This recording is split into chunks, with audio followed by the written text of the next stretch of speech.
আজকে আমার স্কুলের ফার্স্ট ডে, অনেক বন্ধু বানাবো। এই এটা ওই নতুন মেয়েটা না? এই তুই ফার্স্ট বেঞ্চে কোন সাহসে বসে আছিস? আমার মা বলে সবসময় ফার্স্ট বেঞ্চে বসতে। মা বলেছে। এখানে মা না, আমাদের কথা চলে। চুপচাপ পেছনে গিয়ে বস, নাহলে তুই ভাবতেও পারবি না তোর সাথে কি হবে। এই আসছে, চুপচাপ এদের পাশ দিয়ে বেরিয়ে যাই।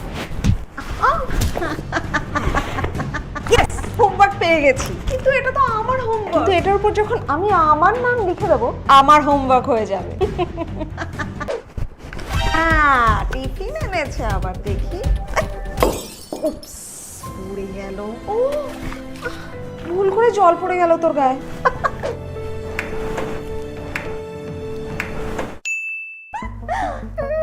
এই রিয়া, এটা তোর বোন না?